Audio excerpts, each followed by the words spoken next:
যথেষ্ট ভাল লাগিছে প্ৰায় সকল ছাত্ৰী ইয়াত উপস্থিত হৈছে মোৰ ভণ্টিও আহিছে লীনা বাইদেউকো দেখিছোঁ আমাৰ শিলা বাইদেউকো দেখিছোঁ শিলা বাইদেউ ক'ৰবাত আছে শিলা বাইদেউ খুব হাঁহি আছে জুৰি বাইদেউ বহু পুৰণা ছাত্ৰী ইয়াত দেখিবলৈ পাইছোঁ আমাৰ লগৰো কিছু আছে সকলোকে মই শুভেচ্ছা জ্ঞাপন কৰিছোঁ আজিৰ এই দিনটো এটা পোৱা নাই কিন্তু দুখিত মই আধা ঘণ্টা আগত গম পাইছোঁ তেওঁ 1943 বেটছৰ প্ৰথম বেটছৰ ছাত্ৰী আমাৰ বিদ্যালয়ৰ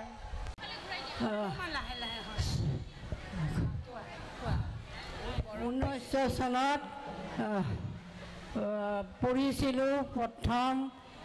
স্কুলৰ ছাত্ৰী আৰু আছিল মোৰ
বিদ্যালয়খনৰ কাৰণে এটা শুভ সংবাদ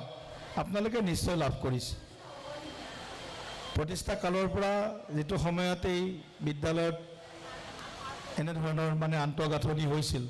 পৰৱৰ্তী সময়ত কিছু আমি ইয়াৰ পুনৰ নিৰ্মাণ বা আন্তঃগাঁথনিৰ কিছু আৰু নতুন সুবিধা কৰিছোঁ কিন্তু সামগ্ৰিকভাৱে এই শৈক্ষিক অনুষ্ঠানটোৰ এটা ব্যাপক শ্ৰীবৃদ্ধি আৰু ব্যাপক ইয়াৰ পৰিৱৰ্তনৰ বাবে ইতিমধ্যে মুখ্যমন্ত্ৰী ডক্টৰ হিমন্ত বিশ্ব শৰ্মা ডাঙৰীয়াৰ নেতৃত্বত আমি 7 কোটি প্লাস টকা আমি লাভ কৰিছোঁ এইটো এটা শুভ সংবাদ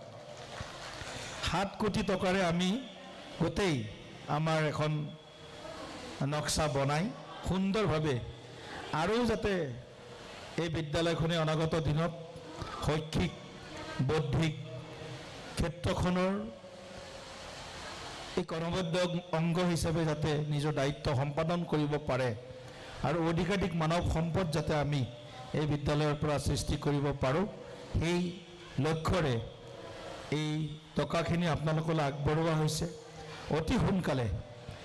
আপোনালোকৰ নক্সা ইত্যাদি টেণ্ডাৰ ইত্যাদি হ'ব আৰু ইয়াৰ নিৰ্মাণ কাৰ্য আমি আৰম্ভ কৰিব পাৰিম মঙ্গলদৈ নগৰবালিকা উচ্চতৰ মাধ্যমিক বিদ্যালয়ৰ আজি প্ৰাক্তন ছাত্ৰী মহামিলনৰ অনুষ্ঠান আমি আয়োজন কৰিছিলোঁ আৰু সেই আয়োজনৰ আজি এটা দীঘলীয়া প্ৰচেষ্টা 2018 চনৰ পৰাই আমি আসলতে এই প্ৰচেষ্টা অব্যাহত ৰাখিছিলোঁ কিন্তু কোভিডৰ কাৰণে এই প্ৰগ্ৰামটো আমি কৰিব পৰা নাছিলোঁ যোৱা এবছৰে আমি যথেষ্ট মানে প্ৰচেষ্টা মানে আগ্ৰহেৰে আগবাঢ়ি বা বহুখিনি বাহিৰৰ পৰা ছাত্ৰীও আমাক যথেষ্ট উৎসাহিত কৰাৰ বাবে আমি প্ৰগ্ৰামটো ল'বলৈ সক্ষম হ'লোঁ আৰু আজি সেই অতি আকাংক্ষিত দিনটো আহি পৰিলে ৰাতিপুৱা 7 বজাৰ পৰা আমি পতাকা উত্তোলনেৰে আমাৰ কাৰ্যসূচী আৰম্ভ কৰিলোঁ তাৰ পিছত বন্তি প্ৰজ্বলন তাৰ পিছত অৱসৰী শিক্ষকসকলৰ সম্বৰ্ধনা অৱসৰ আগৰ যিখিনি পুৰণি মানুহ আছিলে বিশেষকৈ 70ৰ আগৰ যিখিনি আমাৰ প্ৰাক্তন ছাত্ৰী আছে যিসকল এতিয়া বয়োজ্যেষ্ঠ তেখেতসকলকো আমি যৎকিঞ্চিত সম্বৰ্ধনা জনাবলৈ চেষ্টা কৰিছিলোঁ সেয়াও সেই কাৰ্যসূচীও আমাৰ সফলতাৰে সম্পন্ন হৈছে বুলি আমি ভাবিছোঁ আৰু বৰ্তমান আমাৰ অন্তৰংগ আলাপ চলি আছে প্ৰাক্তন ছাত্ৰীৰ মাজত এতিয়ালৈকে কাৰ্যসূচী ভালেই চলিছে অহা যিখিনি মানুহ আহিছে তেওঁলোক ভাল পাইছে বুলি এটা অনুভৱ হৈছে বাকি ৰাইজে ক'ব তাৰপিছত আমি বুজিম যে আমি সফল হৈছোঁ বা হোৱা নাই মানে এনেইতো আমি ধৰক আটাইখিনি বিচাৰিছিলোঁ তেওঁলোকৰ সহায় আমাক লাগে গতিকে আমি আমাৰ স্থানীয় বিধায়ক তাৰপিছত আমাৰ সাংসদ মাননীয় শ্ৰী দিলীপ শইকীয়া ডাঙৰীয়া বা আমাৰ প্ৰাক্তন বিধায়ক গুৰুজ্যোতি দাসদেৱ তেখেতকো আমি আমন্ত্ৰণ কৰিছিলোঁ আৰু আটাইকেইজনেই যথেষ্টখিনি সময় আমাৰ লগত অতিবাহিত কৰি গৈছে। ভাল লাগিছে, তেখেতসকল আহিছে, আমাক উৎসাহিত কৰিছে আৰু তেওঁলোকে প্ৰত্যেকজনে আচলতে বিদ্যালয়খনত বিভিন্ন সময়ত বিভিন্ন ধৰণে সহায়ো কৰিছে আৰু অতি শেহতীয়াভাৱে বসন্ত দাস ডাঙৰীয়াই সেই যোৱা শিক্ষক দিৱসৰ দিনাখন আমাক এটা এনাউন্সমেণ্ট দিছে। আমি আগৰ পৰা অলপ গম পাই আছিলোঁ, হেৰিত জিলা পুথিভঁৰালত হোৱা কেন্দ্ৰীয় অনুষ্ঠানত তেখেতে এটা আমাক ভাল খবৰো দিলে যে আমাৰ বিদ্যালয়ৰ নামত এটা ভাল অনুদান চৰকাৰৰ ফালৰ পৰা 7 কোটি টকাৰ অনুদান এটা আমাক দিছে। গতিকে আমি ভাল পাইছোঁ, কাৰণ আমাৰ বিদ্যালয়খনৰ যিটো আন্তঃগাঁথনি সেইটো যথেষ্ট পুৰণি হৈছে। আমাৰ মানে মাজে মাজে বেছি বতাহ বৰষুণ হ'লে আমাৰ ভয় লাগে। গতিকে সেই কথা পইচাখিনিয়ে আমাক ভাল উন্নয়ন হ'ব বুলি আমি আশা কৰিছোঁ। দিলীপ শইকীয়া ডাঙৰীয়াই আমাক অলপ মানে হেৰি দিছে, অনুদান অকণমান দিছে বাৰু এই অনুষ্ঠানটোৰ কাৰণে। আৰু তাৰ উপৰিও তেওঁ যোৱাবাৰে আমাক এটা হেৰি কৰি থৈছিলে, কথা দি থৈছিল যে তেওঁ ইয়াতে আমাক ছাত্ৰীসকলৰ অনাময় ব্যৱস্থাৰ এটা ভাল সুব্যৱস্থা কৰি দিব বুলি। তেওঁ সেইদিনাখন আমাৰ ইয়ালৈ চেণ্ট্ৰেল মিনিষ্টাৰ আহোঁতে তেখেতে সেই কথাটোও মোক কৈ গৈছে ব্যক্তিগতভাৱে যে এইবাৰ মই আপোনাৰ কামটো কৰি দিম। গতিকে ভাবিছোঁ তেওঁলোকে আমাৰ বিদ্যালয়খনৰ কথা চিন্তা কৰে, মৰম কৰে, আমাক সহায় কৰিব বুলি আমি আশা ৰাখিছোঁ। এনেইতো ধৰক আমাক প্ৰত্যেকেই এই অনুষ্ঠানটোৰ কাৰণে প্ৰত্যেকেই নিজৰ হেৰি অনুসৰি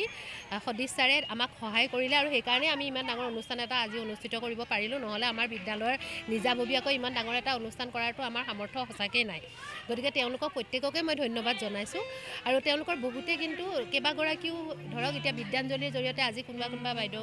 এগৰাকীয়ে মানে বিদ্যালয়ৰ নামত কিবাকিবি দি গৈছে বুলি শুনিছোঁ। এতিয়াও মই ভালদৰে গম পোৱা নাই, কাইলৈ বা পৰহিলৈ আমি গম পাম। আৰু সুমন হৰিপ্ৰিয়া বাইদেউ তেখেতেও ইতিমধ্যে এই অনুষ্ঠানটোৰ কাৰণে আমাৰ এটা ভাল মোটা ধন দিছে আৰু তেখেতে কৈছে যে এই বিদ্যালয়লৈ কিবা এটা কৰাৰ তেওঁৰ ইচ্ছা আছে। গতিকে তেখেতে আমাক কিবা এটা কি লাগে ক'বলৈ কৈছে, কৰি দিম বুলি কৈছে। আমি এতিয়ালৈকে তেখেতক একো জনোৱা নাই, আলোচনা কৰি হয়তো জনাম, তেখেতে সেয়া সহায় কৰিব বুলি ভাবিছোঁ। গতিকে তেনেকৈ আমাক প্ৰাক্তন ছাত্ৰীসকলেও হয়তো সহায় কৰিব বুলি আশা কৰিছোঁ, কাৰণ তেওঁলোকৰ বিদ্যালয় এইখনতো আমাৰ কাৰো ব্যক্তিগত নহয়, তেওঁলোকৰে বিদ্যালয়। গতিকে তেওঁলোকে মৰম কৰিলে বিদ্যালয়খনে উন্নতি কৰিব আৰু সেইকাৰণে আমি আশাবাদী। সেইকাৰণেই তাৰমানে যিটো মই বিদ্যাঞ্জলি হেৰিটোৰ কথা ক'লোঁ, এটা এপ তেওঁলোকে তৈয়াৰ কৰিছে চৰকাৰে, যিটো এপৰ জৰিয়তে প্ৰাক্তন ছাত্ৰ বা ছাত্ৰীসকলে তেওঁলোকৰ নিজৰ পঢ়া বিদ্যালয়বিলাকক সহায় কৰিব পাৰে। আৰু সহায় মানে সহায়টো এনেকুৱাও নহয় যে সাংঘাতিক কিবা এটা কৰিব লাগিব, ৰাইজে নখ জোকাৰিলে নৈ বয়। গতিকে সকলোৱে যদি অকণমানকৈও কিবা কৰে সেয়ে আমাৰ কাৰণে বহুত হ'ব। কাৰণ এইখন 82 বছৰীয়া বিদ্যালয়, 82 বছৰ বুলি ক'লে 1000কৈ ধৰিলেও বহুত ছাত্ৰী আমাৰ আছে। তাৰে হয়তো কিছু সংখ্যক আমি হেৰুৱাইছোঁ, বয়স হৈছে তেওঁলোকক হেৰুৱাইছোঁ, কিন্তু যিখিনি আছে তেওঁলোকে অকণমানকৈ কিবা সহায় কৰিলেও কিন্তু আমাৰ বহুত হয়। গতিকে ভাবিছোঁ তেওঁলোকে হয়তো কৰিব, আমি তেওঁলোকক বিচাৰিছোঁ, তেওঁলোকে কৰিলে আমি ভাল পাম, সেইটোৱে আৰু।